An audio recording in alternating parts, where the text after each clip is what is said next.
Welcome to my YouTube channel cartoon TV. कानी बहू।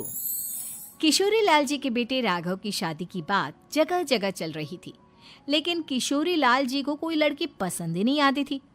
और उसकी एक ही वजह थी, किशोरी लाल जी का लालची होना।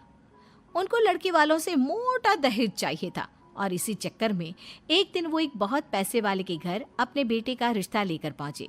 उस आदमी का नाम था ओम प्रकाश। देखिए किशोरी लाल जी, मेरी एक ही बेटी है और मेरी सारी संपत्ति जायदाद सब कुछ मेरी बेटी नैना का ही है। पापा, नाम से लगता है बहुत खूबसूरत होगी। कितना अच्छा नाम है ना, नैना। ओ वैसे बात तो सही है आपकी। अब इतना पैसा है, जमीन जायदाद है, इकलौती बेटी, आप भी क्या करेंगे? सब कुछ उसे ही देंगे ना। बिल्कुल ठीक पहचाना आपने। बस बेटी की शादी और सारी जायदाद उसके नाम।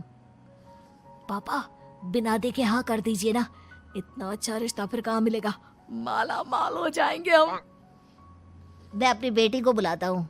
अरे नहीं नहीं नहीं नहीं, आपकी बेटी का नाम नैना है, सुनकर ही लगता है बहुत सुंदर होगी।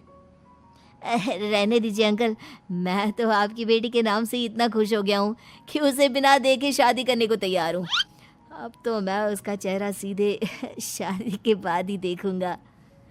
और इस तरह राघव नैना का चेहरा नहीं देखता और उससे शादी कर लेता है। शादी के बाद अपनी सुहाग रात पर जब राघव नैना का घूंघट उठाकर देखता है तो नैना की आंखें बंद थी। कितनी खूबसूरत हो तुम नैना, जरा अपनी आंखें खोलकर मेरी तरफ देखो तो सही। नहीं, मुझे शर्म आती है। अरे मैंने तुम्हें शादी से पहले भी नहीं देखा, और अब अगर तुम आंखें खोलकर मुझे देखोगी भी नहीं तो मुझे अच्छा कैसे लगेगा? इससे पहले कि नैना अपनी आंखें खोलकर राघव की तरफ देखती, अचानक से लाइट चली गई और राघव नैना को पूरी तरह से देख भी नहीं पाया। अगली सुबह नैना राघव के लिए नाश्ता बनाकर लेकर आई। अरे ये क्या, आधा पराठा सेका हुआ है और आधा बिल्कुल कच्चा। ये तुमने क्या किया नैना? बहू, तुमने क्या आधा पराठा तवे से नीचे लटका कर रखा था, जो आधा सिका है और आधा कच्चा? मुझे जितना दिखेगा उतना ही तो सीखूंगी ना पापा जी। जहाँ जहाँ मुझे नजर आ रहा था वहाँ मैंने सीख लिया, जहाँ जहाँ नहीं दिखा वहाँ कच्चा रह गया होगा। इसका क्या मतलब है? ये कैसा मजाक कर रही है तुम? अरे बहू, तुमने इतना लंबा घूंघट क्यों लगाया हुआ है? देखो, हमारे घर में बहुओं को बेटी की तरह रखा जाता है, और फिर तुम तो इतना सारा माल लेकर आई हो। देखो ये घूंघट डाल। अरे लेकिन उन्हें बताना तो चाहिए था ना कि तुम कानी हो, एक आंख से तुम्हें दिखाई नहीं देता। किशोरी लाल और राघव नाराज होकर ओम प्रकाश को अपने घर बुलाते हैं। पापा जी, ये आपने क्या किया? शादी से पहले बताया क्यों नहीं कि नैना की आंखों में परेशानी है? अरे मैंने तुम्हें दी है वो तो पूरी की पूरी वापस ले ही लूंगा और आधी प्रॉपर्टी तुम्हारी भी लूंगा। अरे मेरी आधी प्रॉपर्टी भला क्यों लेंगे आप? इसलिए क्योंकि मेरी बेटी को आधा नजर आता है और उसकी नजर अभी तक तुम्हारी आधी जायदाद पर ही पड़ी है। अब तुम उसे घर से निकालोगे तो कुछ तो लेकर जाएगी ना। और अगर हम आपकी बेटी को अपने घर की बहू बनाकर रखे तो? तो तुम्हारी पूरी प्रॉपर्टी तुम्हारी ही रहेगी और जो मैंने तुम्हें दिया है ना उसमें से बस मैं आधा लेकर जाऊंगा।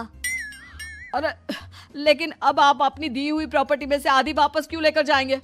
अगर मैं आपकी बेटी को अपनी पत्नी बनाकर रखने को तैयार हूं तो? इसलिए ताकि भविष्य में अगर तुम मेरी बेटी को धोखा दो तो उसके पास कुछ तो रहे जो पति का हो। वैसे मेरे पास तो बहुत कुछ है, लेकिन अपने पति की कोई निशानी तो उसके पास होनी चाहिए ना।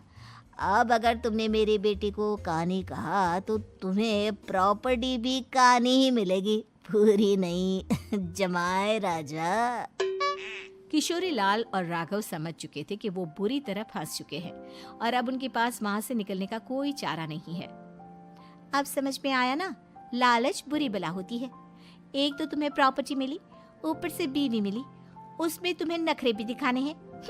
आए बड़े, चुपचाप बैठो दोनों। कुछ दिनों के बाद नैना राघव की कार लेकर बाजार घूमने निकलती है और जब कार लेकर वापस आती है, ये क्या, एक तरफ से मेरी गाड़ी पूरी खराब हो चुकी है। लगता है तुमने मेरी गाड़ी को किसी दूसरी गाड़ी के साथ एक्सीडेंट किया है। अरे अरे, कितना बड़ा नुकसान कर दिया तुमने बहू। वो क्या है ना पापा जी, मुझे एक आंख से दिखाई नहीं दे रहा था, सामने से गाड़ी आ रही थी। मुझे तो सिर्फ आधा ही दिखाई दिया और वो गाड़ी मेरी कार से रगड़ते हुए निकल गई। अब मैं क्या करूं बताओ? आप इसे ठीक कराने के पैसे कौन देगा, तुम्हारे पापा? तुमने मुझसे इस तरह से बात की? अभी रुको। नैना राघव की शिकायत ओम प्रकाश को कर देती है। देखो राघव, अब जो मेरी आधी प्रॉपर्टी तुम्हारे पास थी ना, उसमें से आधी और मैं लेकर जाऊंगा, क्योंकि तुमने मेरी बेटी को डांटा। अरे नहीं नहीं पापा जी, गलती हो गई, माफ कर दो। गलती की तो कोई गुंजाइश ही नहीं। अगली बार मेरी बेटी को डांटा तो बची हुई आधी में से आधी और ले जाऊंगा। लालच के चक्कर में हम दोनों ने बहुत बड़ी गलती कर दी बेटा। एक तो तुम्हें कानी बहू मिली और ऊपर से जो माल मिला वो भी काना। इस तरह राघव की हर एक गलती पर ओम प्रकाश उसकी प्रॉपर्टी का आधा आधा हिस्सा लेकर अपना सारा माल वापस ले गया और राघव को कानी बीवी से काम चलाना पड़ा। भाई लालच बात। Hey buddy, thanks for watching Cartoon TV.